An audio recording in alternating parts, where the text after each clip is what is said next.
Bonjour à tous, je suis très heureux de vous avoir encore ce matin, ce mercredi 3 septembre. Je vous parle depuis Abidjan, moi c'est Emmanuel Oyoua. Merci encore pour vos différentes réactions qui m'encouragent et me font du bien. Nous lisons un passage ce matin dans Éphésiens chapitre 6, les versets 5 à 9. Serviteurs, obéissez à vos maîtres selon la chair avec crainte et tremblement, dans la simplicité de votre cœur comme à Christ, non pas seulement sous leurs yeux, comme pour plaire aux hommes, mais comme des serviteurs de Christ qui font de bon cœur la volonté de Dieu. Servez-les avec empressement, comme servant le Seigneur et non des hommes, sachant que chacun, soit esclave, soit libre, recevra du Seigneur selon ce qu'il aura fait de bien. Et vous, maîtres, agissez de même à leur égard et abstenez-vous de menaces, sachant que leur maître et le vôtre est dans les cieux et que devant lui, il n'y a point d'acception de personne.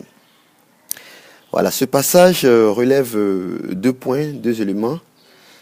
La relation d'un serviteur avec le maître et la relation du maître avec le serviteur.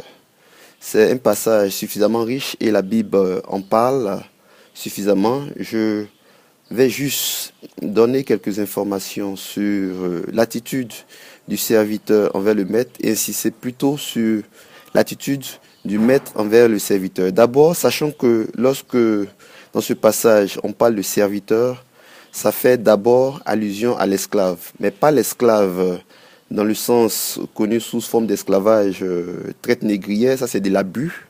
C'est inacceptable aux yeux de Dieu, ce type d'esclavage, mais c'est le service dans la loi romaine. Un serviteur, c'est comme un travailleur aujourd'hui, un travailleur dans une entreprise. C'est un serviteur, c'est un rôle qui est joué à un certain moment donné de la vie.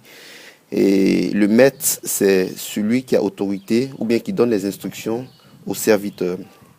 Et l'attitude du serviteur envers le maître, c'est l'obéissance et la soumission. Il est dit aux serviteurs d'obéir et de servir les maîtres selon la chair avec crainte et tremblement dans la simplicité, comme au Seigneur, comme à Christ. C'est-à-dire lorsqu'on sert notre maître, lorsqu'on sert notre patron, lorsqu'on sert notre entreprise, nous devons le faire comme si nous le faisions pour le Seigneur. Nous ne le faisons pas pour des hommes. Parce que nous le voyons à la fin, Dieu va juger chacun, Dieu va récompenser chacun selon ce qu'il aura fait de bien. Et devant Dieu, il n'y a point d'acception de personne. Dieu ne fait pas de favoritisme. Dieu n'est pas impressionné par les titres. Mais pour un bon ordre, Dieu demande aux serviteurs, Dieu demande aux employés de respecter et d'obéir à leur patron avec crainte, avec tremblement. Et dans la deuxième partie, le maître, verset 9, vous maîtres, agissez de même à leur égard et abstenez-vous de menaces, sachant que leur maître et le vôtre est dans les cieux. Nous devons savoir que nous tous, nous avons un maître commun, c'est Dieu. Et ce maître-là est dans les cieux. Et en tant que maître, en tant que leader, en tant que manager, nous devons également agir de même avec les serviteurs, avec ceux qui sont sous notre autorité. C'est-à-dire que nous devons travailler avec eux avec respect. Nous devons également nous abstenir de menaces. Parce que c'est souvent ce qui est difficile. Des managers, des patrons qui menacent, qui font subir toutes leurs humeurs, et c'est difficile. Nous devons savoir que nous avons un maître à tous. Ce maître-là, c'est Dieu, qui va juger. Devant Dieu, il n'y a point de titres. Les titres n'impressionnent pas Dieu. Rien n'impressionne Dieu.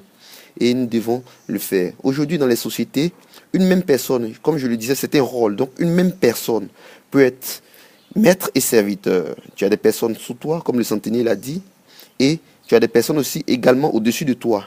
Et donc nous pouvons avoir ces deux rôles-là, savoir servir comme le Seigneur nos patrons, et puis également agir avec bonté et sans menace envers ceux qui sont sous notre autorité.